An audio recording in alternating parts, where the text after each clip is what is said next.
আসসালামু আলাইকুম গাইস, আজকে আমরা চলে আসলাম কুয়াকাটা ঘুরতে আসছি। হঠাৎ আব্বুর সাথে আইসা বললাম, আমার সাথে আসছিল আমাদের এই যে গাদা সাহেব, মোহাম্মদ হাসান আলী সাহেব।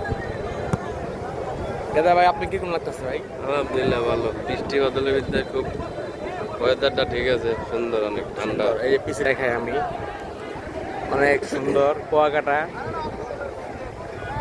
আর হাসান আঙ্কেল, পানিটা পাড়ায় দেখি কি অবস্থা, পানিটা পাড়ায়। পানি ভালোই, কক্সবাজারতে ভালোই পানি। এটা কি মিষ্টি পানি না কি পানি এটা? এই হালকা বৃষ্টি। এখানে পোলাপাইন ফুটবল খেলা চলতেছে, মানুষজন কম, অনেক নিরিবিলি, ভালো। হাসান আঙ্কেল, আমরা জানি কই থাকুম, পায়রা বন্দর না কি জানি কয়টারে, পায়রা বন্দর।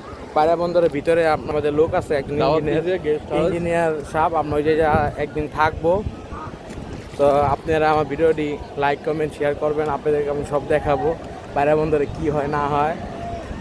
ওটার ভিতরে কি বিদ্যুৎ তৈরি করে নাকি? বিদ্যুৎ কিন্তু আছে। ও, সাথে আমাদের আরেকজন আছে, তার নাম হলো আরাফাত। আরাফাত, সালাম দেয় একটা। ওয়ালাইকুম আসসালাম। এই যে আমরা সাগরে পারি, আর মাত্র 10 সেকেন্ড লাগবে। দেখি সাগরের পানিটা কিরকম, অনেক সুন্দর পরিষ্কার। আমাদের হাসান ভাই কি লাগাইছে, হাফ প্যান্ট লাগাইছে। পানি অনেক। ও হাসান আঙ্কেল, পানি দিয়ে ভালোই ঠান্ডা। হ্যাঁ, মিষ্টি পানি, আমার কাছে বলতে পারি না তো। ওই মোবাইল আমার যাইতো, মোবাইল না গাইস, মোবাইল না আমার অনেক যেত গা, চুদলিং পং পিস্তা অনেক।